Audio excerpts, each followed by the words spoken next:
Seja muito bem-vindo a mais um episódio do nosso podcast Viva a Voz Delas, um podcast criado especialmente para você, mulher, para trazer histórias reais, histórias do dia a dia, desafios nossos, de nós mulheres, que temos todos os dias, seja na maternidade, seja no profissional, tantas coisas que acontecem e a gente sempre aqui, tentando equilibrar esse jogo chamado vida com uma maestria incrível.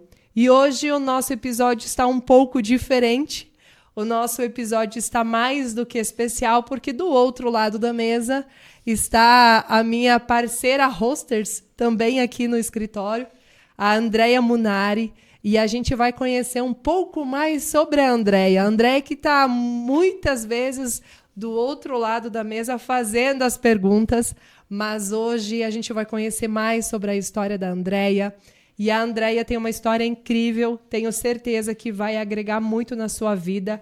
Então compartilha esse episódio com outras mulheres, pega um papel, uma caneta, assim como eu, tá? E anota aquilo que você realmente percebe que seja relevante para você, vai fazer sentido. Andréia, seja muito bem-vinda.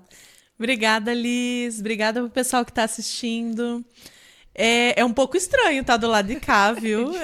Mas eu espero que a minha história possa contribuir um pouquinho para esse projeto, que é um projeto tão bacana, né? Que a gente já ouviu tantas mulheres aqui, histórias emocionantes e inspiradoras. Com certeza, sempre inspira.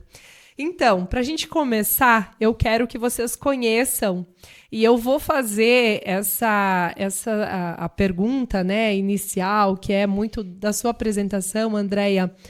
Eu conheço a Andréia há muito tempo, a Andréia é de longa data, a gente já trabalhou há muitos anos juntas, continuamos aí nessa parceria profissional, dentro e fora do escritório também, mas quero começar, Andréia, pedindo para você se apresentar para os nossos ouvintes, telespectadores, e eu costumo questionar como se você fosse se apresentar a primeira vez, aquela pessoa que não conhece a Andréia e ela quer saber quem é a Andréia, como você se apresentaria? Eu confesso que todos os podcasts que eu estive aí do lado de lá, eu faço essa pergunta para as pessoas, né? E mesmo sabendo que eu ia gravar, eu não pensei como responder essa pergunta.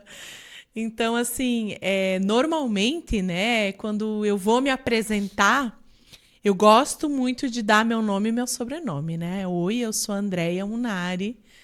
E aí depende muito a situação, né? Mas normalmente em roda de amigos ou conhecidos, não profissionalmente, eu falo que eu sou a Andréia que mora em Pinhalzinho, que é pinhalense de coração, não é pinhalense de nascimento, mas que é uma mãe. Eu falo que eu sou mãe de 3, 2 de 4 patas e um de 2 pernas.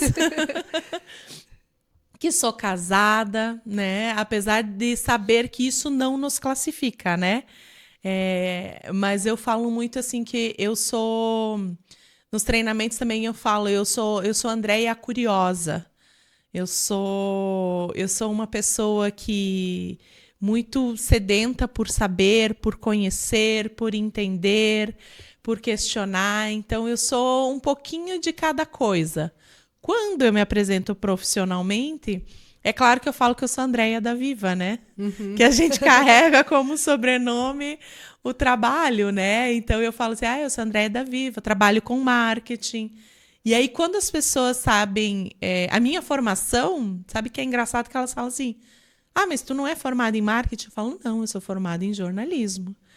E aí elas ficam assim, jornalismo, marketing, eu falo, é tudo comunicação. Exato, tá tudo na mesma área. Tudo igual.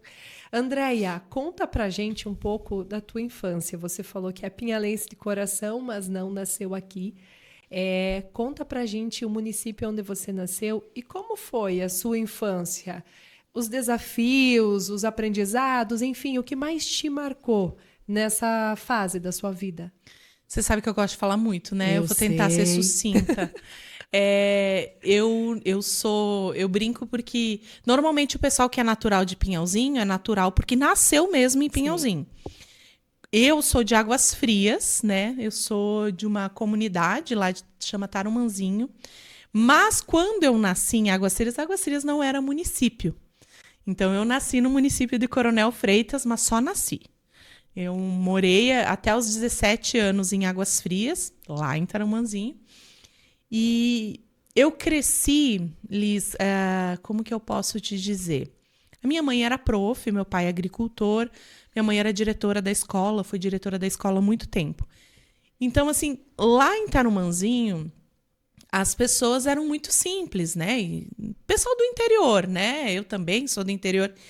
Mas, assim, o que me marca muito é que sempre todo mundo falou assim, ai, você é a patricinha daqui. Por quê? Porque minha mãe era prof, minha mãe era diretora, então tinha uma condição financeira melhor. Enquanto os meus colegas iam para a roça de manhã ou tirar leite, eu nunca precisei fazer isso. E quando você me pede o que marca, eu vou te falar que é justamente isso. Tem uma frase que a minha mãe... Eu cresci, sabe? Aquela frase dizendo, você não é todo mundo. A minha mãe falava isso, mas falava isso no seguinte sentido. A minha mãe comprava roupas boas, roupas de marca. Eu tinha Barbie. Eu sei que hoje em dia parece meio... Todo mundo tem, mas na época que eu era criança não era assim, né? As minhas amigas não tinham Barbie, só eu tinha. E aí eu não gostava de vestir as roupas. Eu gostava sempre de usar camisetão, roupa bem simples assim. E aí minha mãe me falava, por que eu gasto com isso? Eu falava, mãe, porque eu quero ser igual a todo mundo. Eu não quero ser diferente, eu não quero ter a roupa diferente. Porque isso é engraçado, né? Hoje a gente ouve tanto falar do pessoal, da cidade, as crianças que tiram sarro de quem é do interior, porque é diferente. Eu vivi o contrário. Eu não queria ter a roupa melhor. Eu queria ter a roupa pior, porque eu não queria ser diferente. Porque todo mundo tirava sarro, porque ficava implicando, porque eu era filha da diretora e eu tinha condições melhores de ter as coisas, então eu era a diferente. E eles me tratavam diferente por causa disso, sabe? E eu não queria ser diferente. Então eu vivo o inverso do que acontece na maioria das vezes. Eu lembro que eu ia nas minhas amigas porque eu queria ir tirar leite também, igual todo mundo tirava leite, né? Então, isso é engraçado hoje pensar, mas é justo porque as pessoas querem o contrário, né? E eu acho que essa infância me marca muito, e eu tenho isso muito até hoje, sabe? Andréia, você tem que pensar, não é mais a Andréia que era antigamente. Hoje tudo bem ser diferente dos outros, hoje tudo bem você ser autêntica. Mas eu tinha muito disso quando eu era criança, sabe? Eu tenho um irmão, então, assim, eu não tinha muitas amigas meninas.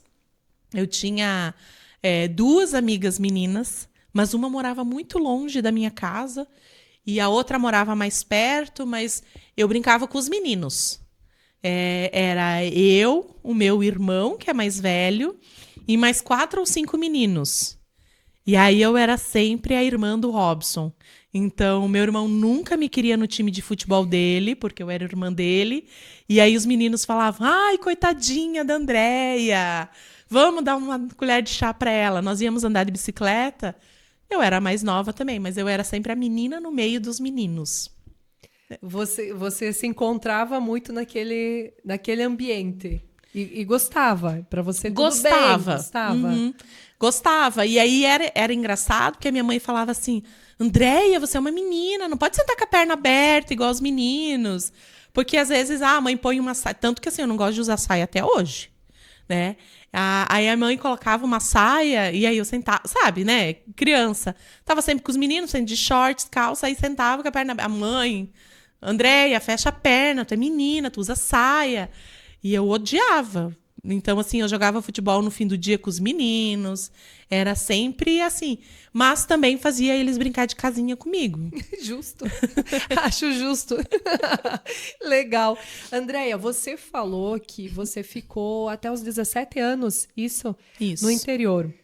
E aí, o que aconteceu com 17 anos e o que encorajou a Andréia a dar novos voos? Eu, com 17 anos, né? 16 para 17, entrei para a faculdade de jornalismo.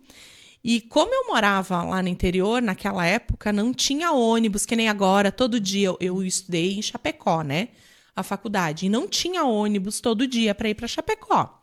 Então, eu tive que me mudar para Chapecó. Foi a primeira de muitas mudanças que eu fiz na vida. E aí, eu fui morar para Chapecó para fazer faculdade. O primeiro ano eu morei lá. E eu lembro, assim, que a primeira noite que eu passei em Chapecó, nossa, foi muito estranho. Porque imagina, naquela época, Chapecó tinha uns 80 mil habitantes. Águas Frias, eu acho que não tinha 2 mil. Ou se tinha, tinha 2 mil. Era muito pequenininho.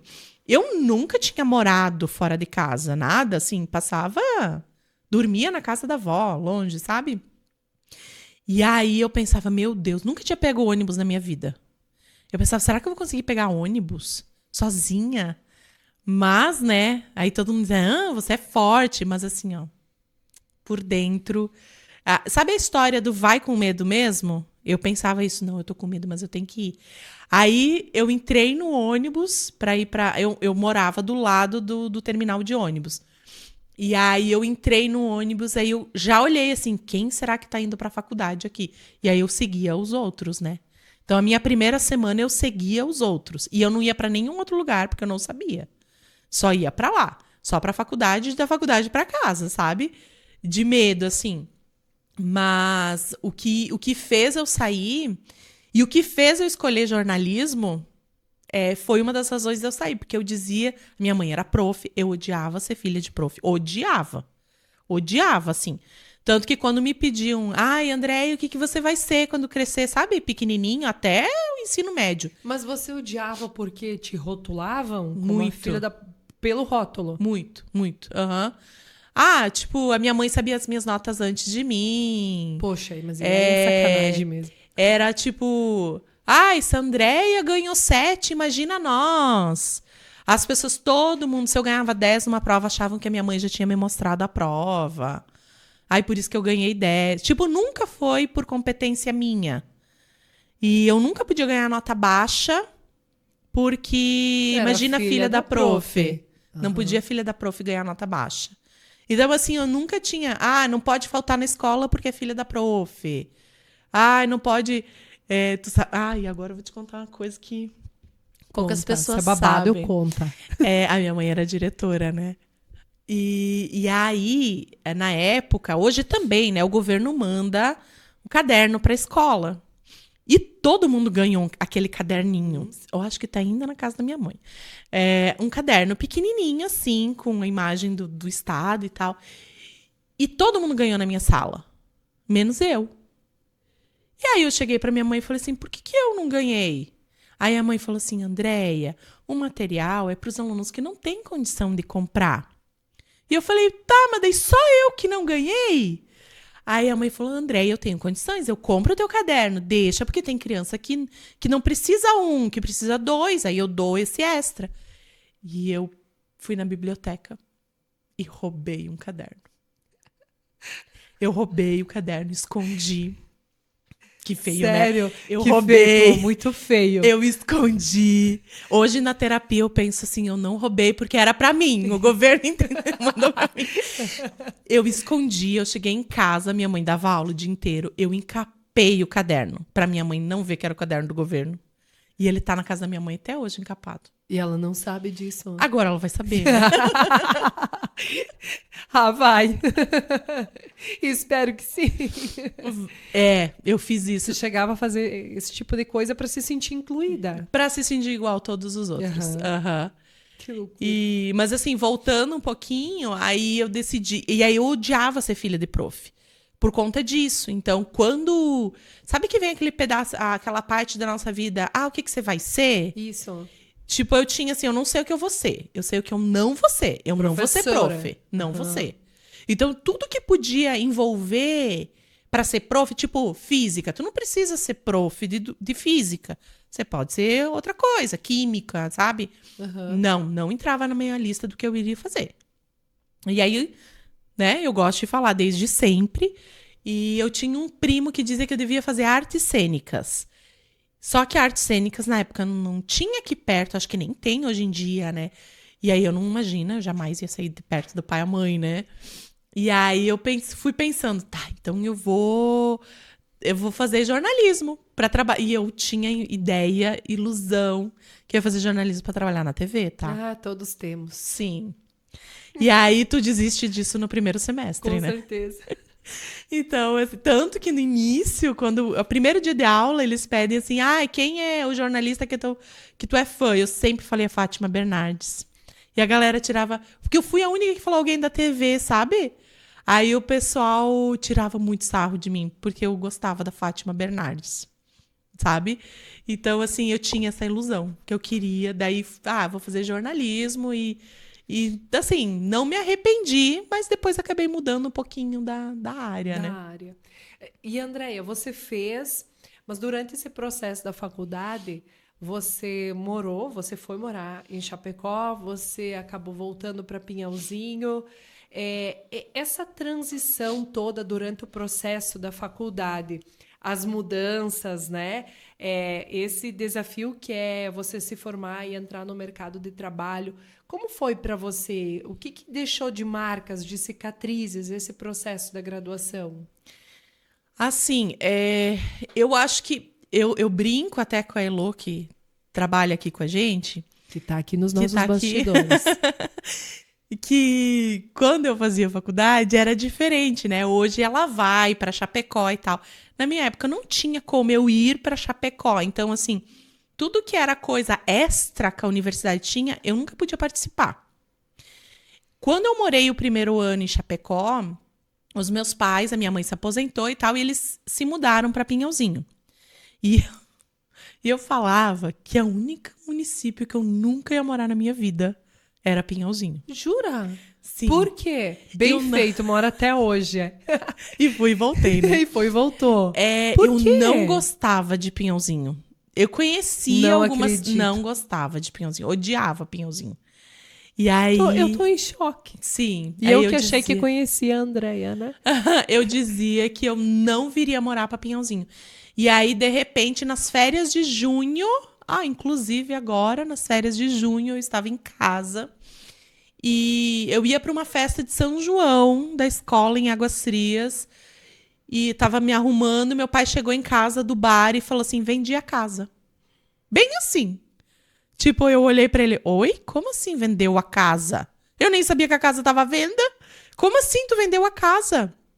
Aí ele falou assim, não veio um cara do Paraguai aí, quer vir morar pra cá, e ele pediu se tinha uma casa pra vender em Tarumãzinho. Eu falei, te vendo a minha. Aí eu falei, como assim, gente? Não tem como assim, pai? Tu vai vender, nós vamos morar onde? A minha preocupação, vamos morar onde? Nessa época eu morava em Chapecó. Mas assim, era a minha casa, morei lá 17 anos, né? Aí meu pai falou assim, não sei. No domingo ele e minha mãe pegaram o carro, rodaram Nova Erechim, não acharam nenhuma casa que gostava, rodaram Pinhalzinho e acharam uma casa que eles gostaram. Na segunda-feira fizeram negócio. Tu tem noção? Você é louca, meu Deus. Não, eu chorei tanto. Eu imagino. Tanto. Aquilo foi um choque pra mim. E eu falava assim, eu odeio vocês. Como é que vocês fazem isso? E eu sempre jurei pra mim que eu ia ganhar muito dinheiro pra comprar aquela casa de volta. De tanto que eu gostava daquela casa. E aí, eles vieram pra cá, eu só fiquei aqui, nós nos mudamos início de julho, então eu já tinha Mas foi voltado. tudo super rápido, Muito, então. em 15 dias já tinha feito contrato, já tava se mudando. Foi muito rápido. Eu não conseguia assimilar aquilo. A primeira vez que eu voltei de Chapecó, que eu ia nos fins de semana a cada 15 dias.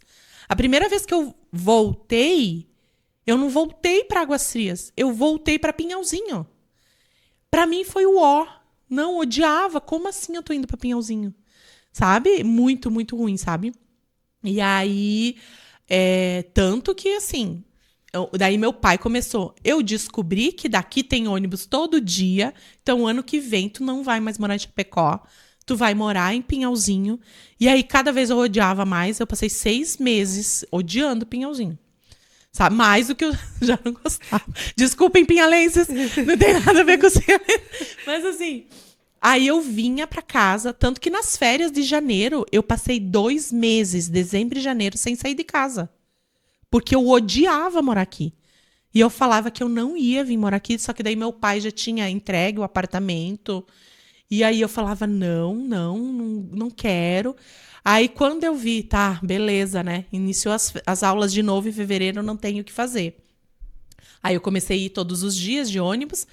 E aí eu sentava no ônibus, assim, com uma raiva. Eu não conhecia ninguém dentro do ônibus, sabe? Eu ia e voltava calada. Aí uma menina que morava perto da minha casa, a Tice, ela sentava perto de mim e conversava comigo. Mas eu com aquela cara... Não, devia ser horrível, né, minha cara? Nossa, você deveria ser muito... Uó, Aí eu lembro que um dia ela falou assim pra mim, mas Andréia, não tem o que fazer, você mora aqui agora. Aí eu pensei, poxa, é verdade, né? Já faz mais de 6 meses que eu tô nesse mau humor, não conheço ninguém. Eu só conhecia a Tice. Aceita. É, tipo, aceita, sabe? Aí eu pensei, o que que eu vou fazer pra conhecer as pessoas nessa cidade? Porque, tipo, eu não ia sair pra uma festa sozinha, né? Aí eu me matriculei na aula de inglês pra fazer inglês e conhecer pessoas. E daí da aula de inglês eu fui pro Interact, daí fui conhecendo as pessoas, aí fui me entrosando ao município. Mas assim, não gostava. E você me perguntou como foi sair, né? Daí por conta disso não tinha muito como eu participar dos extra classe em Chapecó, né? Então, eu acabava que eu não tinha muito contato com estágio, essas coisas. Então, quando eu estava ali para me formar, surgiu uma vaga num jornal aqui, que uma amiga minha já trabalhava. E aí eu falei assim para ela, eu vou trabalhar ali, né? Tem emprego e tal. Ela falou, André, o jornal é pequeno, não tem. Mas aí ela conversou com a dona do jornal. Aí ela falou assim, olha, se ela quiser vir trabalhar e ajudar, tudo bem, mas eu não posso pagar. Eu trabalhei 6 meses de graça. Hoje eu recomendo, não façam isso, gente, não façam. Mas eu trabalhei 6 meses de graça. Depois eu fui contratada para trabalhar nesse jornal. E trabalhei mais lá 1 ano e pouco, que foi quando eu saí de Pinhalzinho daí. Nesse processo, finalizando ali, a Andreia morou fora do país. A Andreia morou na Irlanda, né, Andreia? E me admira muito essa coragem, né? Eu não sei se eu teria essa competência, né, de você realmente, porque uma coisa é você sair do interior de Águas Frias e vir para Pinhalzinho que você odiava, né? Agora, outra coisa é você se mudar de país. Como é que isso aconteceu na tua vida? Isso também aconteceu por causa da profissão, tá? Aí eu trabalhava no jornal, como eu falei, só que aí o que aconteceu? Eu queria mais. Lembra que eu entrei para a faculdade porque eu queria trabalhar na TV? Já sabia que não queria mais trabalhar na TV. Mas assim, eu não queria trabalhar num jornal a vida inteira, sabe? Eu tinha a impressão que, tipo, aquilo não era um futuro, não era o que eu queria. E aí, o que aconteceu? Eu decidi, porque eu adorava Curitiba. Eu sempre gostei de Curitiba, tenho parentes lá, sempre gostei da cidade. E aí, eu decidi que eu queria morar para Curitiba. Nessa época eu já não tinha mais medo de morar sozinha e tal. E aí eu fui para Curitiba, passei 15 dias lá, entreguei um monte de currículo. Só que aí as pessoas olhavam para mim e me perguntavam assim: "Você fala inglês?" É outra cidade, né? Uma cidade. E eu falava: lembra que eu fazia inglês, né? Então eu falava: né? Eu fiz inglês, mas não falar. Mas é que o objetivo do inglês era network, amizade, não era aprender a falar não inglês. era aprender, né? E aí muita gente falava, não, a gente precisa, mas precisa que fale inglês. E aquilo foi me dando um ódio. Porque eu pensava assim, cara, eu me acho competente. Aí por causa do inglês eu não vou ser contratada? E como que eu resolvo isso? Aí eu conversei, né, na época eu nem existe mais a escola, né, era a Liberty. E aí a Cris falou assim, Andréia, por que tu não faz um intercâmbio? Daí eu pensei assim, é meio ousado, né, fazer intercâmbio. Mas aquilo ficou na minha cabeça, sabe, fazendo intercâmbio. Aí tu começa a pesquisar aqui, pesquisar ali, pesquisar lá. Eu trabalhava no jornal, tava começando a ficar insatisfeita, porque daí quando, né, aí eu trabalhava no jornal e numa academia de secretária. Aí eu decidi que daí eu falei, não, então eu vou fazer intercâmbio porque vou ficar 1 ano fora e eu quero aprender inglês. Daí o meu objetivo era só aprender inglês. E aí foi, daí eu comecei a conversar com algumas pessoas e todo mundo, não, vai, é legal, é legal. E aí eu falei com a minha mãe, daí na hora minha mãe falou assim, nós podemos ver. Daí eu comecei a ir pesquisando, e fui indo. Aí quando eu vi, tava assim, tava acontecendo o negócio, sabe? Eu não fiquei muito pensando sobre isso. Tanto que assim, quando eu parei pra pensar, cara, eu tô indo pra outro país. Tipo, eu falo inglês, mas... E aí? E se eu ficar... Porque eu tenho muita crise de enxaqueca, né? E eu pensei, se eu ficar doente lá? Eu já tinha pesquisado que dipirona não pode. E aí, o que eu vou fazer? Sabe? Aí eu lembro que quando eu fui entrar no ônibus, porque eu peguei o voo em Curitiba. Quando eu fui entrar no ônibus, a minha mãe falou assim... porque na época eu queria fazer direito também, né? Uma segunda faculdade. Aí a minha mãe nunca queria, porque tinha que pagar, né? Eu lembro que a minha mãe falou assim, se você não for, eu pago inteirinha a faculdade de direito pra você. Só que como que eu não vou? Eu já tinha tudo comprado. O dinheiro já tava gastado, sabe? E aí eu falei, não, mãe, eu vou. Gente, eu fui chorando daqui a Curitiba. A noite inteira chorando. Porque aquilo marcou muito pra mim, sabe? Porque eu sabia que eu tinha que ir. Porque eu tinha que ir, porque eu tinha que realizar outro sonho. O meu sonho não era morar na Europa.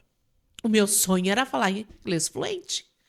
Então eu tinha que ir. E a minha mãe não entendia que eu tinha que ir, sabe? E o meu pai menos ainda, sabe? Porque eu e o meu pai sempre fomos muito apegados. Eu sempre fui muito apegada ao meu pai. É assim...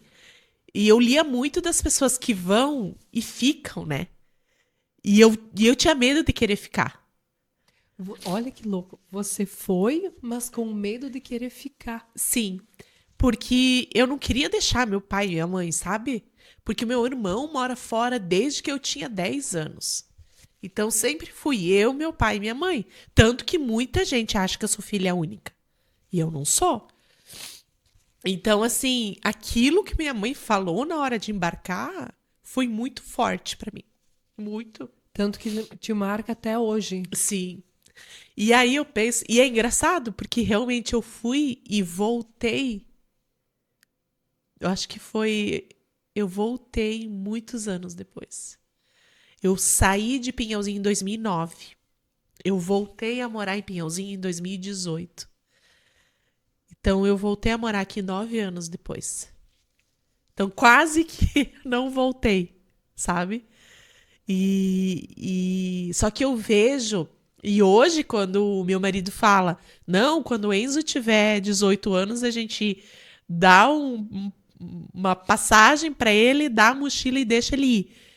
Eu me dói o coração, mas eu sei que seria o melhor para ele. Porque a gente cresce muito fazendo intercâmbio. Muito. E você conheceu o seu marido na Irlanda, Andréia. Foi lá que você conheceu ele? Foi, mas ele não é... Ele é brasileiro. É. É que todo mundo me pergunta, né? Quando sabe, você conheceu ele lá fora, ele é de fora. Não, ele é brasileiro. Ele também estava fazendo intercâmbio. Ele também estava fazendo intercâmbio. Eu morei 2 anos aí lá e conheci ele no terceiro que eu tava lá. A gente estudava na mesma sala e ele parou pedir informação para mim. E ele achava que eu não era brasileira. Ele parou a pedir informação e tudo. E eu lembro que a gente brinca muito, sabe? Porque ele fala assim, nossa, foi o sorriso mais lindo que eu vi na vida. Apaixonante. E aí eu falei pra ele, e eu sempre falo pra ele, que quando eu olhei ele parado, assim, tipo, olhando, eu pensei assim, meu Deus, que cara lindo. Tomara que seja da minha turma, porque foi na escola, sabe? E foi da minha turma. E a gente se conheceu lá, namorou e voltamos juntos pro Brasil. Foram até a Irlanda para se conhecer, 2 brasileiros. Que louco, né? Mas eu acredito muito, né, Andréia, que muitas coisas acontecem na nossa vida do jeito que é para ser. Por mais que a tua mãe falou alguma coisa, né, falou isso que foi muito forte para você, te marcou, mas você foi. E isso é admirável, sabe? A coragem, mesmo deixando aqui tudo aquilo que é a tua base, né? Mas você, mesmo assim, disse, não, eu vou... Porque tu poderia ter, naquele momento, poxa, vou ganhar uma faculdade, tu teria todos os motivos para ficar, e mesmo assim você foi. E isso é incrível. Mas tu sabe, Liz, eu acho que todo medo de quem vai morar fora é o quê? E se alguém morrer? Sabe? Cara, eu tô muito chorona hoje. É que a Andréia é uma pessoa extremamente emotiva. Eu digo que a Andréia ela é intensa em todas as suas emoções, né, Andréia? Se ela chora de verdade. Se ela ri de verdade. Ela chora de rir. É porque, assim, quando a gente vai morar fora, e aí, como eu te falei, eu já morei em vários lugares, né? Eu já morei no Paraná, já morei em São Paulo, já morei no Rio, morei na Irlanda por 2 anos. Quando a gente mora longe, né? Eu sou uma pessoa muito apegada à minha família. Então, assim, quando a gente mora longe, o medo é que você sai, você deixa todo mundo aqui. É choro e tudo, mas todo mundo fica aqui. Só que você tem medo de voltar e não encontrar todo mundo aqui. E isso é muito ruim. Porque eu passei por essa experiência. A minha avó faleceu quando eu estava na Irlanda. E eu fiquei muito mal mesmo. Eu comecei a fazer terapia depois por conta disso, por um luto não vivido. Então, assim, esse é o grande medo. E às vezes, eu arrisco a dizer que a maioria das pessoas que não vai por medo, não vai justamente por isso. Porque o medo é tão grande que isso aconteça, e isso pode acontecer, que a pessoa bloqueia. E aí lembra da frase que eu te disse, fui com medo, mas fui porque era outro propósito? Às vezes a gente esquece, sabe? A gente tem um medo, mas aí pensa assim, o propósito é maior. Eu não estava indo para morar na Europa, eu estava indo porque eu queria aprender inglês, porque eu queria meu futuro no Brasil, né? Então, assim, e aí eu pensava isso, sabe? Eu pensava assim, não, vai estar todo mundo aqui, é só 1 ano. É que eu fiquei 2, mas quando eu saí eu pensava, é só 1 ano, vai estar todo mundo aqui. Eu ligava toda semana para falar com todo mundo. Só que em um dia acontece tanta coisa, em 1 ano também. Só que é aquela história, sabe, de deixar as pessoas saberem que você ama elas. Eu tenho plena convicção que a minha avó sempre teve certeza que eu amo ela, né? Então, isso amenizou. Depois eu aprendi que isso ameniza. Porque você dizer para as pessoas realmente que você ama elas. Porque se for ver, se ela mora em outra cidade, você também não vê ela todo dia. A né? dinâmica é a mesma? É a né? mesma. Uhum. A diferença é que você está a muitos quilômetros de distância, né? Mas você pode se... E hoje eu vejo isso. Você pode se fazer presente, mesmo a quilômetros de distância. O que você não pode é impedir os seus sonhos de crescer por medo da distância. Boa, boa. Andréia, quando você voltou da Irlanda, você decidiu parar em São Paulo. Seu marido é paulista, e aí vocês decidiram parar lá e empreender. E foi nessa fase também que chegou um serzinho abençoado, né? Que é o Enzo. Como é que foi esse retorno de vocês e a aceitação até mesmo dos teus pais em não voltar para cá e ficar lá, em São Paulo? O Enzo chegou um pouco depois. Quando a gente voltou para o Brasil, a gente decidiu ficar em São Paulo porque a gente tinha a falsa ilusão de que por São Paulo ser maior, tem mais oportunidades, né? Por que eu falo que é uma falsa ilusão, tá? Porque não é mais fácil do que aqui. Existem mais oportunidades, mas existem mais concorrência. Então, se você contrapor, é a mesma coisa. E aí a gente chegou lá e tipo, eu nova na cidade, não conhecia, imagina, né? É a 4ª, 5ª maior cidade do mundo. Eu saí de Tarumãzinho, lembra disso? Lembro, lá do Então, interior das Águas Frias. e aí imagina, eu tava em São Paulo, aquela selva de pedra, né, que a gente fala. E aí a gente, vamos fazer o quê? Vamos fazer o quê? E a gente sempre fala, né? As contas não esperam você arrumar um emprego. E o que a gente sabia fazer? Dar aula. inglês, então vamos dar aula. Aí a gente começou com aulas particulares e tal, daí o pessoal dizia, por que não abre uma escola? Por que não abre uma escola? Aí a gente decidiu abrir uma escola. Nós éramos filial da Oxford. A Oxford, na época, tinha uma franquia. E aí a gente começou a dar aula e tal. E aí foi indo, ficamos com a escola 4 anos. Ficamos 1 ano dando aula particular e 4 anos com a escola. E nessa fase, assim, era uma fase bem difícil para mim, porque eu ficava muito doente. Foi uma fase que eu entrei em depressão, quando eu morei em São Paulo. Foi uma fase que eu aprendi... Eu falo assim, São Paulo, em 5 anos, me ensinou mais do que qualquer universidade pode ensinar para as pessoas. Porque, assim, eu não tinha entrado num banco para negociar empréstimo, para negociar... Né? Que o empreendedor... tem disso, né? Então, assim, em São Paulo, eu tive que fazer isso, tive que abrir CNPJ. Você acaba descobrindo algumas coisas que, nossa, é muito longe da vida de quem não é empresário, né? Você aprende a negociar, tem que aprender a vender. Daí, o que acontecia? O Marcelo fazia a parte comercial da escola e eu fazia a parte pedagógica. E aí você empreender com o seu marido não é muito bom, né? Então, o que acontece? Quando você tem o seu marido ali, você trabalha o dia inteiro. E aí você trabalha o dia inteiro com o seu marido, aí chega em casa seu marido. É muita terapia para separar essas coisas. Meu Deus, né? E aí a gente começou a brigar muito, porque a gente não conseguia dividir as coisas, né, entre o que era da escola e o que não era. A gente aprendeu a duras penas isso. Aprendemos, mas assim, aí tu cai, daí levanta e continua. E daí você pensa assim, eu lembro assim, a fase mais difícil que eu vivi foi quando a gente foi assaltado. Eu fui, e tomara que seja a única experiência na vida, eu nunca tinha sido assaltada, nem roubada. E aí, numa noite, entraram na escola, arrancaram a grade da janela, quebraram os vidros, entraram e levaram tudo que era eletrônico. E aí, assim, a gente já passava por dificuldades, já era difícil, sabe? Toda aquela questão do empresário nos primeiros anos. E aí você chegar num sábado de manhã, eu lembro até hoje, era dia 20 de outubro. Aí você chegar num sábado de manhã, e a escola tá assim, ó, computadores, sabe? Levaram embora. E aí até ventilador levaram, sabe? Aquilo foi tão triste.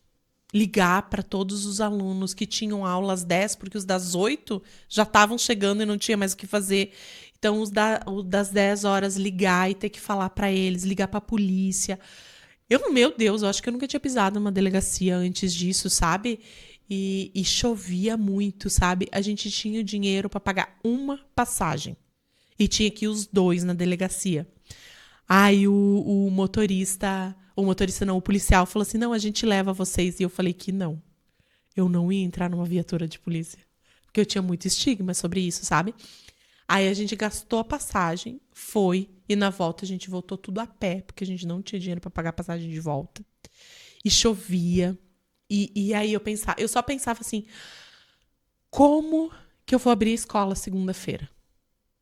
E o Marcelo falava assim, Andréia, a escola tá aberta. Tá quebrado os vidros, tá sem grade. E aí o delegado tinha dito assim, se vocês têm seguro, aciona o seguro, diz pra pôr um segurança, porque eles vão voltar, eles não levaram tudo. E aí eu lembro que eu falava pro delegado, como assim? Vão levar o quê? As mesas?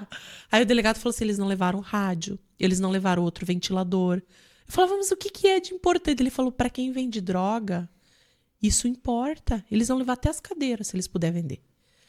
Aí a gente chamou, acionou o seguro e tal. Aí o seguro colocou um guarda lá. Mas assim, sabe o que é chegar na segunda-feira? E aí tentaram mesmo entrar de novo na escola naquela noite. Aí o segurança não deixou e tal. Mas sabe o que é chegar na segunda-feira e só ter vontade de chorar? Porque, sabe, eu tinha aula de tarde, uma bagunça, sujo, porque chovia e daí tava cheio de barro. E aí os alunos, não, a gente vai ajudar e tal. Mas assim, ó, esse foi o pior momento. Pior momento que eu vivi em São Paulo. E aí tu aprende que tu não morre tu perder as coisas. Dificulta. A ida dificulta. Porque tu tem que comprar tudo de novo, tu tem que...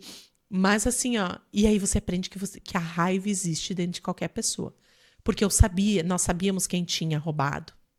E nós não podíamos fazer nada. E eu lembro que eu fui discutir com o policial e o Marcelo falava assim, Andréia, aqui não é pinhalzinho, tu não pode brigar com o policial, senão tu vai ser presa. E eu falava, como? Isso é injusto. Aí eu lembro de uma frase que o policial olhou pra mim e falou assim, a vida não é justa. E aquilo, sabe? A raiva que fica... E aí o delegado falou assim, usa essa raiva pra voltar e continuar, sabe? Então, assim, esse foi bem no meio do meu trajeto com a escola, assim. Aí a gente voltou, aí vai lá, daí tu financia em 10 vezes outro computador. Você pede colaboração dos alunos, porque o rádio não tem, né? Levaram um rádio, outro ficou, mas aula simultânea, E aí você vai vivendo, aí você vai crescendo, aí você vai calejando, né? Porque aí você vai crescendo e vai percebendo que aquela história do vai com medo mesmo. Eu fiquei um bom período com medo de sair da escola de noite, porque ele morava perto da escola, então eu tinha muito medo dele voltar quando a gente estivesse lá. Medo com as crianças, sabe? Porque as crianças iam para aula, aí eu tinha medo dele abordar as crianças. Eu vivi um bom período com muito medo, assim. Depois tu vai acostumando e vai vivendo com medo e vai crescendo até o dia que a gente decidiu, o Marcelo recebeu uma proposta, né? E a gente ficou lá mais um tempo, depois a gente decidiu vender a escola. E aí, sabe o que é engraçado? Porque eu falava assim, eu não vou vender a escola, eu vou vender a escola quando a escola estiver faturando, né? E a gente vendeu a escola quando a escola estava faturando. Legal. Sabe? E aí eu dizia assim, não, eu vou fazer dar certo. Eu sempre falava isso, eu vou fazer isso que dá certo. Aí, só que, né, você vai lutando, porque não tinha outra coisa, sabe? Era o que a gente sabia fazer. E mesmo vivendo tudo isso, né? Experiências que é muito distantes da nossa realidade hoje aqui na cidade onde a gente mora. O desafio de você empreender, o desafio de você estar longe de casa, de lidar com medo, com a raiva. Eu entendo que é um dia de cada vez e você vai construindo isso. Mas como foi a maternidade na sua vida? Porque aí já não era mais você. Daqui a pouco já era alguém que dependia de você. Como foi isso? O Enzo veio num momento difícil também. Nesse período, eu tive a comprovação que eu tinha endometriose, né? Aí eu comecei a fazer tratamento lá. Aconteceram várias coisas até que eu consegui fazer um tratamento pelo hospital da Unifesp. Eu tinha muita reação ao tratamento, então eu passava muito mal. E nesse mesmo período, o Marcelo foi chamado para trabalhar nos Jogos Olímpicos e eu fiquei sozinha em São Paulo. E ele mudou para o Rio. Então, assim, eu fazia tratamento, eu tinha muito efeito colateral, eu passava mal. E o Marcelo não estava próximo, eu estava sozinha. E aí foi que a gente decidiu vender a escola para eu ir para o Rio também. E aí a gente vendeu a escola, tudo. Aí eu fui para o Rio, o Marcelo conseguiu uma consulta num especialista lá do Rio. E aí ele olhou os exames, tal, fiz mais exames. E aí ele falou, olha, Andréia, você tá com um grau severo de endometriose. Já tinha atingido o intestino, bexiga, né? E aí ele falou assim, olha... E aí a primeira pergunta que eu fiz para ele é assim, eu vou poder engravidar? Ele falou, olha, Andréia, você vai ter que fazer tratamento. Naturalmente, não. Talvez você tenha até engravidado e abortado e não sabe. Mas ele falou assim, sem tratamento, tu não vai conseguir manter um bebê. Então, e aí eu falei pro Marcelo, não, eu não tenho cabeça para perder um bebê, sabe? Eu tinha acabado de sair de uma depressão e eu tinha plena convicção, se eu perdesse um bebê, do tanto que eu queria um bebê, Se eu perdesse, eu ia entrar em depressão de novo, sabe? E aí o médico falou, mas de qualquer maneira tu tem que fazer uma cirurgia, né, pra limpar, falando grosseiramente, né, os termos, pra limpar tudo, tirar o que tem ali, porque senão pode perfurar intestino, pode perfurar bexiga. Graças a Deus, na época a gente tinha plano de saúde, porque pelo trabalho do Marcelo, então eu fiz tudo pelo plano, porque é caríssimo esse tipo de procedimento. E aí, eu lembro que quando ele veio para me dar alta, aí eu perguntei, eu perguntei como que tinha sido tudo, daí ele explica, daí ele falou assim, olha, Andréia, eu te dou prazo de 1 ano para engravidar. O ideal é 1 ano. Se você não engravidar dentro do próximo ano, vai ficar cada vez mais difícil. E aí eu lembro que eu falava pro Marcelo assim, não, eu não tenho como engravidar e perder, eu não tenho... Mas Deus é perfeito, né, Liz? Ele sabe o que fazer. Porque daí o médico falou assim, olha, se você engravidar, porque eu tinha 2 tipos de endometriose. Um deles foi o que eu fiz cirurgia, o que voltaria. E o outro era na musculatura do útero. Então eu não tinha como fazer cirurgia para aquele. E aí ele contrai tanto o útero que o feto não consegue fixar. E aí gera o aborto. E aí eu falei isso pro médico, e daí eu lembro que o médico falou assim, Andréia, medicina não é matemática. Você tem, sim, um grau severo, mas eu já vi mulheres piores que você que engravidaram. Como eu vi mulheres com quadros mais leves que o seu que não engravidaram. Então, confie em Deus e segue. E aí eu tinha medo, sabe? Então, o que acontece? Eu não quis tentar engravidar, mas também não quis evitar. E aí eu comecei a trabalhar também nos Jogos Olímpicos para ocupar a cabeça, porque quando a gente não trabalha é pior. E aí eu comecei a trabalhar, eu trabalhava assim, ó, das 5 da manhã às 11 da noite. E aí eu ia para casa, exausta. E aí a gente tinha um dia de folga por semana, eu e o Marcelo. E aí um dia eu comecei a passar muito mal. Eu ficava muito enjoada, eu tinha muita crise de enxaqueca. Mas eu achava que era o estresse.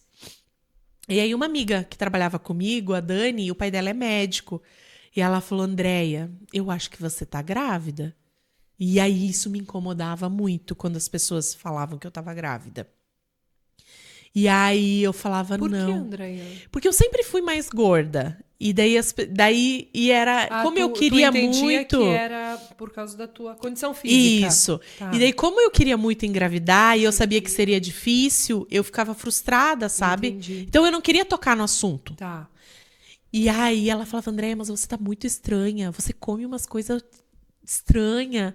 Você tá sempre com dor de cabeça, tua pressão tá sempre alta. E eu falava, mas Dani, eu ainda menstruo. Não tem como eu estar grávida. E aí o pessoal que eu trabalhava começou a falar também. Andréia, acho que você tá grávida. E eu falava, gente, vamos... Teve um dia que eu surtei. Falei assim, ninguém mais fala de gravidez aqui. Não quero mais saber. Mas você não chegou a fazer um teste? Não fiz teste. Não fiz teste porque achei que tava todo mundo louco, né? Aí um dia, num domingo, eu lembro que eu fui trabalhar e eu passei muito mal no ônibus. E eu tinha muito, assim, eu meio que desmaiava, sabe? Eu tinha muita ânsia de vômito, eu vomitei muito durante a minha gestação. E aí eu cheguei lá e ela falou, não importa, tu vai fazer o teste de gravidez hoje. E aí não pode fazer o teste de gravidez dentro da Vila Olímpica, mas eu fiz.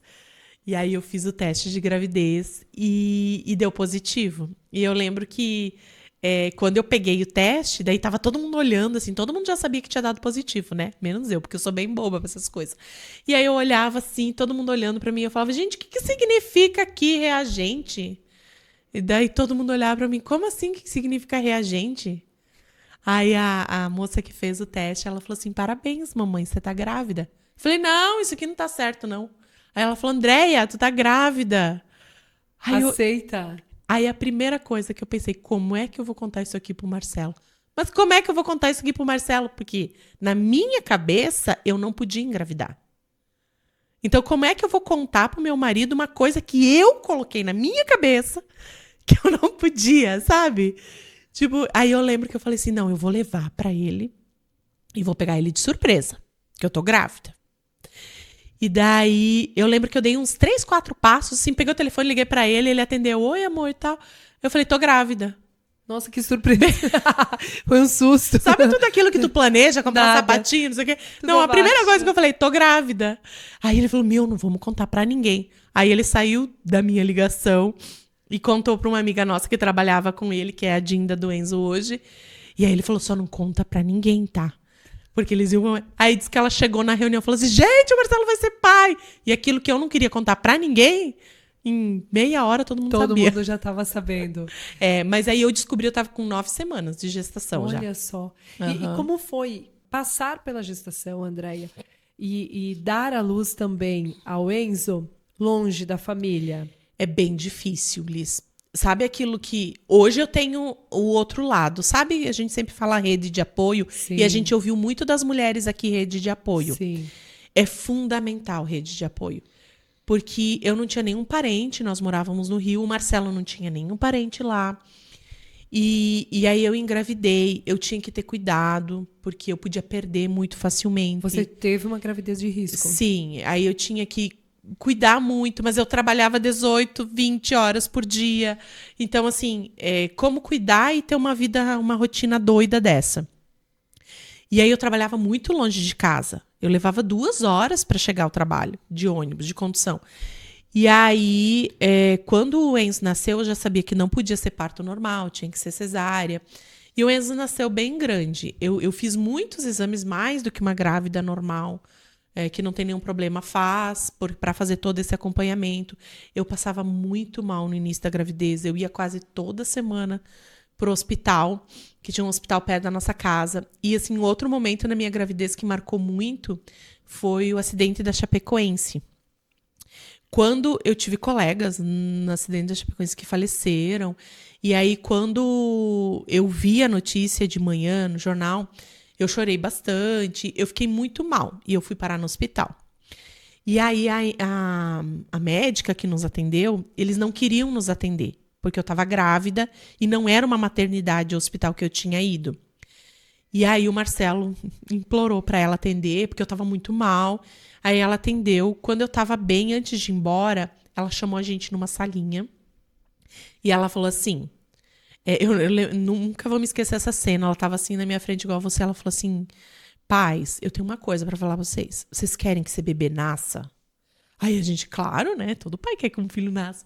Ele falou assim, então vocês peçam uma graça.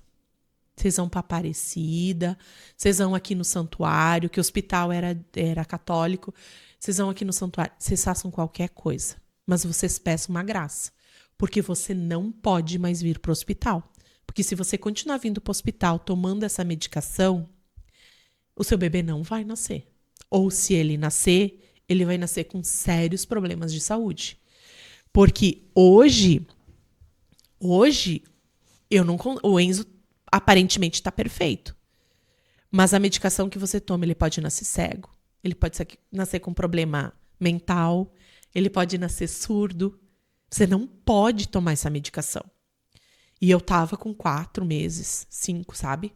Então, assim, aquilo foi... E aí eu lembro dela olhando pro Marcelo e falando assim, e você é o responsável por ela não se estressar.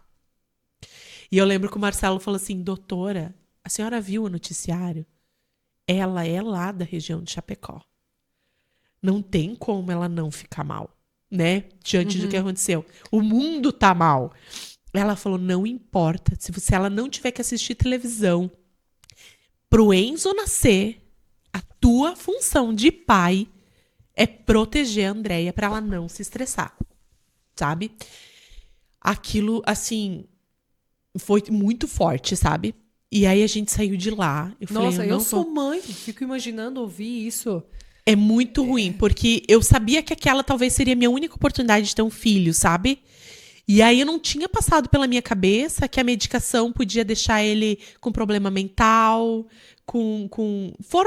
a formação física estava pronta, mas a cognitiva não. Tanto que, assim, o grande medo nosso, porque isso são coisas que você percebe só depois que o bebê nasce, né? Então, a gente levou o resto da gestação preocupado com isso. E aí, daí eu tive pré-diabetes gestacional, daí eu tive um acompanhamento bem próximo. E a médica acompanhou super próximo, né? A doutora que acompanhou a minha gestação, assim, para que o Enzo nascesse perfeito. Tanto que quando ele nasceu enorme, né? Ele nasceu com 52 centímetros, 4 quilos 150. E aí a gente apelidou ele de nosso pequeno grande milagre. Porque tudo que era para ele não nascer, ele nasceu. Só que aí, você me perguntou antes, né, como era? Eu estava desempregada. O Marcelo tinha acabado de encerrar um contrato, ou seja, a gente não tinha grana.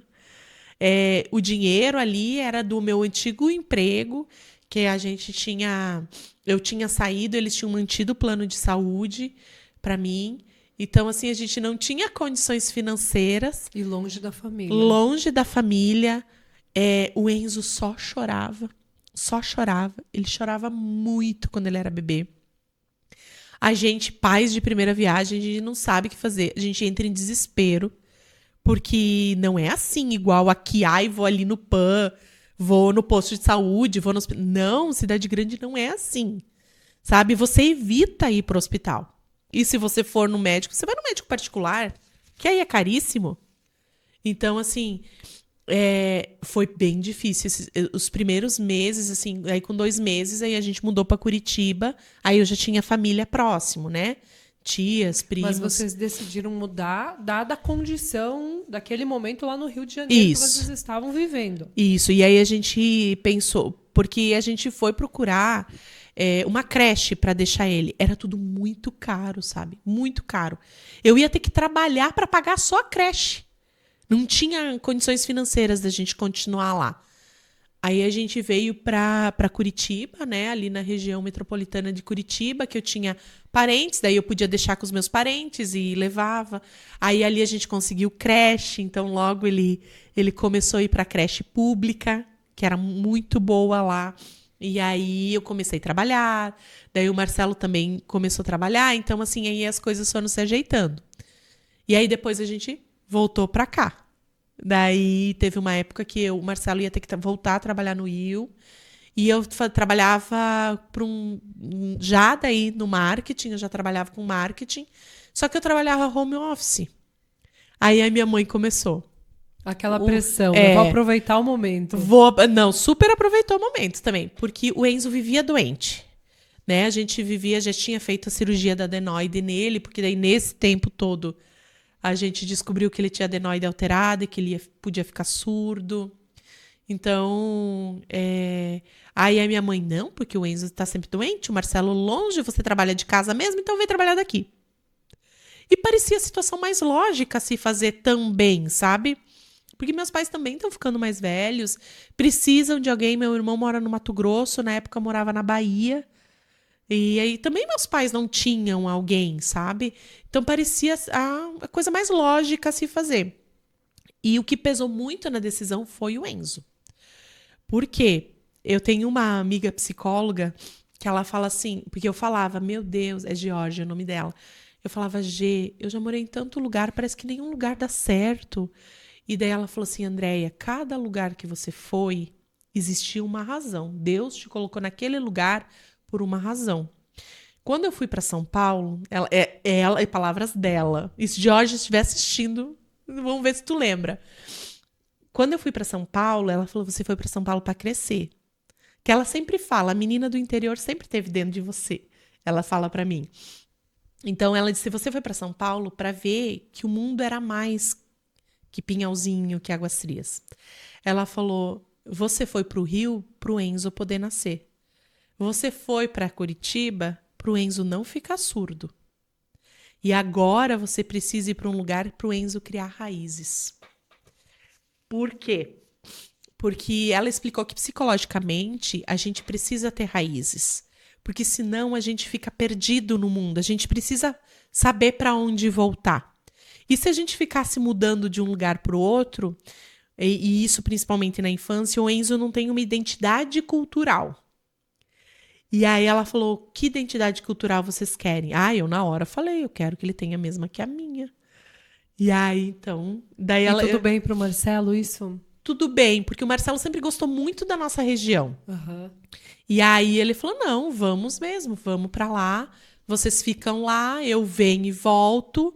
E aí a gente decidiu criar a base aqui. Mas não que isso tenha tornado as coisas mais fáceis, né?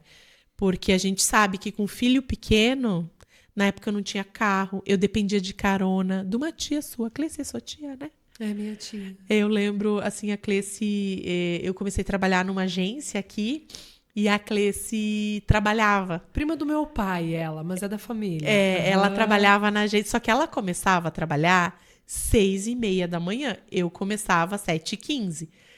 E eu não tinha como ir a pé. A Cleci foi um anjo na minha vida. Ela passava na minha casa, pegava eu e o Enzo.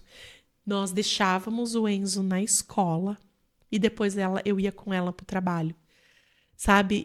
Tipo, nossa, assim, eu acho que a Cleci não sabe tanto que ela foi importante pra mim.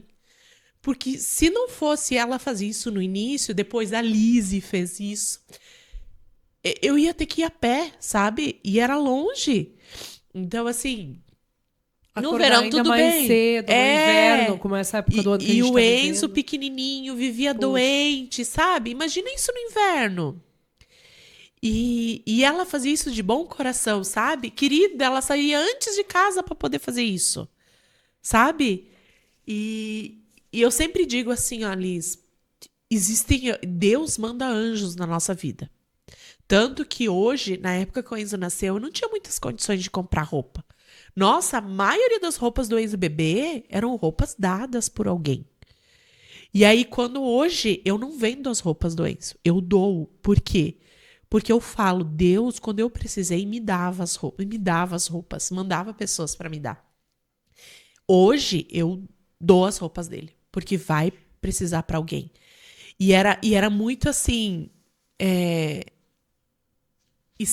assim, desafiador, porque quando a gente tem um bebê pequeno, tudo dá medo, né? A gente tem medo triplicado com um bebê pequeno. E você não ter uma segurança financeira dá muito mais medo. Eu passava noites sem dormir. Eu e o Marcelo conversando o que a gente ia fazer, como que ia fazer, que bico a gente conseguia fazer para dar dinheiro. A minha mãe ajudou muito nesse período, familiares meus ajudaram. Nossa, eu sempre tive uma rede de apoio e não é rede de apoio próxima. Pessoas de longe ajudavam também, sabe? E aí, às vezes a gente não percebe que tem essa rede de apoio. Mas o que eu considero rede de apoio? É aquela pessoa que te chamou para jantar, num momento em que você não tinha dinheiro para comprar janta. Hoje a gente não valoriza muito isso, sabe? A gente acha que rede de apoio é só quem fica com o nosso filho enquanto a gente vai trabalhar. Não, quando a gente não tem muito dinheiro, rede de apoio é quem te chamou para jantar e dividiu a pizza com você. Sabe? É quem comprou uma roupa, mesmo que seja no brechó, e traz e diz assim: ai, acho que vai ficar lindo no Enzo. Sabe? Rede de apoio também é isso. E a gente esquece que essas pessoas existem. E Deus sempre foi muito bom comigo. Então, ele sempre era muito engraçado. Quando estava assim, ó, nos piores momentos, aparecia alguém e falava assim: lembrei de vocês. Sabe? Então, assim, hoje o Marcelo fala muito isso, sabe? Quando eu fico preocupada com alguma coisa, ele fala: Andréia, Deus nunca abandonou a gente. Não vai ser agora. Pode estar difícil. Às vezes eu falo: ai, mas que provação difícil. Quando vai acabar? Eu só queria que tivesse uma data para acabar. Ele fala: vai acabar quando Deus achar que a gente já aprendeu o que tinha que aprender. Então, eu sempre, quando alguém está com uma dificuldade e vem pedir meu conselho, eu falo: olha, eu sei que é difícil. Quando a gente está na situação, é muito difícil. Mas a situação vai acabar quando tem que acabar. Porque Deus sabe o momento certo. E a gente é capaz, né? A gente é capaz. A probabilidade de eu engravidar era de 5%.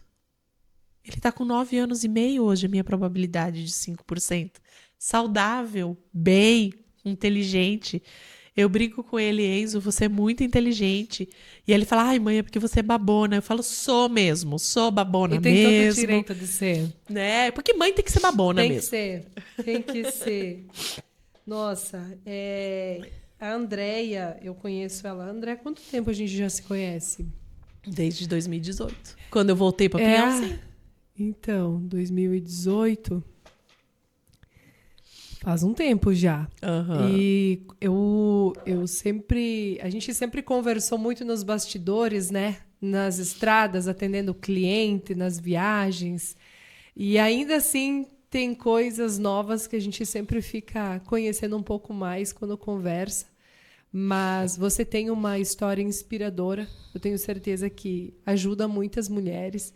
E eu costumo dizer que gosto de ouvir e sempre faço as minhas anotações também, né? A Andrea...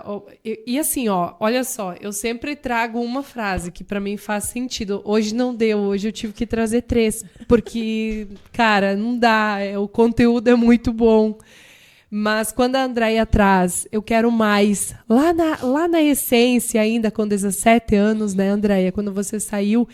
E esse desejo ardente que nós mulheres temos e devemos sim olhar para isso, no fato de querer mais e dar esse passo, sabe? Mesmo que é com medo e vai com medo mesmo, mas você se disponibilizar para aquilo que é incerto e vendo o que vai dar.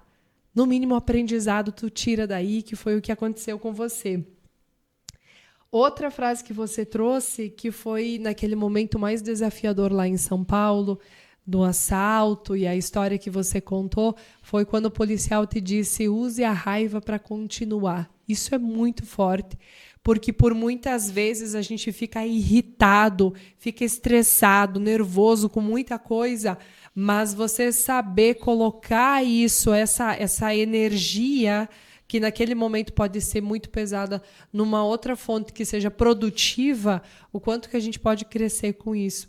E para finalizar, né, essa probabilidade, que eu nem acabei de anotar aqui, mas, enfim, está fresco na memória, essa probabilidade dos 5%, a probabilidade de engravidar, de gerar uma vida.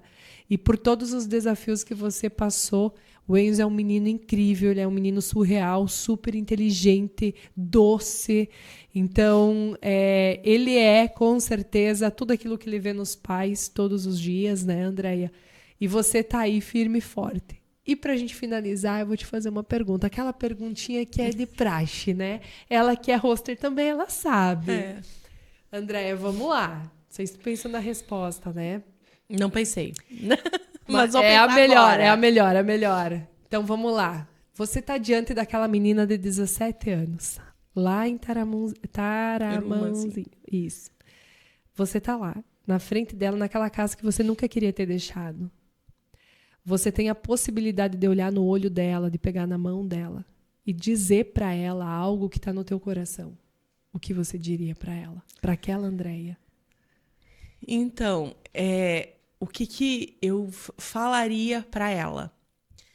Primeiro, ela vem com o checklist. A vida nem sempre vai ser justa. A gente vive com medo o tempo todo. Então, assim, é medo de deixar os pais, é medo de não dar certo, é medo de se arrepender. O que a gente não pode é parar, sabe? Outra coisa é arriscar, sabe? Vai, mas vai sabendo por que tu tá indo. Eu acho que, assim, isso é uma coisa que sempre, em tudo que eu fiz, eu sempre sabia o porquê eu tava indo. Sabe? Eu sabia o porquê que eu fui, mas eu sabia o porquê eu voltei. Então, isso faz a gente ir com medo. Isso faz as coisas acontecerem. Porque quando você não sabe o porquê tu tá fazendo, que você desmotiva. Então, assim, ó, eu fui pro Rio porque eu precisava consultar um médico. Eu fiz a cirurgia porque eu precisava melhorar. Quando eu engravidei, eu tinha muito medo do Enzo, de perder, né? Mas eu ia em cada consulta e eu não faltava porque eu queria. E eu sempre fui de gostar muito, isso eu não contei. Quando a médica falou pra mim, Andréia, tu vai ter que cortar todo o açúcar porque tu tá com quase diabetes. E eu lembro que eu falei pra ela, e eu sempre fui, eu fiz muitos anos terapia. E eu sempre falei pra todas as terapeutas, eu não sei lidar com abstrato. Tu me diga por que eu tô fazendo terapia. Então me diz o porquê. Eu diria pra ela, você tem que saber o porquê das coisas. Ah, eu vou fazer terapia. Por que tu vai fazer terapia? Eu vou fazer terapia porque eu quero ficar melhor. Melhor do quê? Ah, eu vou abrir um negócio. Por que tu vai abrir um negócio? Ah, porque eu quero ganhar dinheiro. Não. Ganhar dinheiro tu pode ganhar com outra coisa também. Por que você faz isso? E não é uma resposta genérica. O porquê das coisas é bem difícil. Então, o que eu diria pra ela é assim, ó, descubra o porquê. Descubra o porquê de tudo que tu vai fazer. Por que tu vai casar? Por que tu vai namorar com fulano? Por que tu vai comprar um carro novo? Parece bobagem, né? Mas quando você descobre o porquê das coisas, você vai com medo mesmo. Você enfrenta a dificuldade. Porque você tem um porquê. Então eu diria para ela, descubra o porquê das coisas. Que legal. E transformando essa mulher maravilhosa que a gente tem aqui hoje. Andréia, muito obrigada por dividir a mesa comigo. Hoje numa troca um pouco diferente, mas conhecer a sua história e para que as pessoas que nos assistem, né, seja lá no YouTube, ouvindo no Spotify, alguns recortes que você vai ver no Instagram também, eu quero dizer que a história da Andréia é tão importante quanto todas as outras que a gente ouviu aqui, diferentes histórias, diferentes realidades, mas nós não poderíamos deixar de conversar com quem está aqui dentro da casa também, que enfrenta esses desafios diários de conciliar e equilibrar esse game chamado vida. Esse game chamado vida. Eu sou muito viva, né? E eu coloco tudo viva nas conversas. Andréia, gratidão. Gratidão por se disponibilizar e compartilhar a tua história com o pessoal aqui no podcast. Obrigada, Alice. Eu prometi que eu não ia chorar, mas eu Impossível. sou muito chorona. Mas assim, é que às vezes a gente, né, mexe com a gente, mexe lembrar. Poxa, a tua história. E é claro, né, a gente poderia falar horas e horas, a gente não tem tempo para falar horas e horas. Obrigada por pensar em fazer com a gente, né? A gente aqui tá sempre do outro lado e a gente esquece que a gente também tá aí. A gente também é gente, né? A gente também é mulher. Que legal. E gostei muito de contar um pouquinho da minha história para vocês. Ai, legal. Esse foi mais um episódio do Viva a Voz Delas. E que história! Se você gostou, se você percebeu que mexeu com você, fez sentido, talvez você conheça alguma mulher que tem alguma fase da vida dela similar aos desafios que a Andréia passou ao longo da vida dela até aqui, porque tem muita coisa para acontecer ainda, né, Andréia? E Deus vai mandar chuva de bênçãos e vai ser só coisas boas. Compartilha com elas também, que eu tenho certeza que vai contribuir muito e vai fazer todo sentido. E até o próximo Viva a Voz Delas.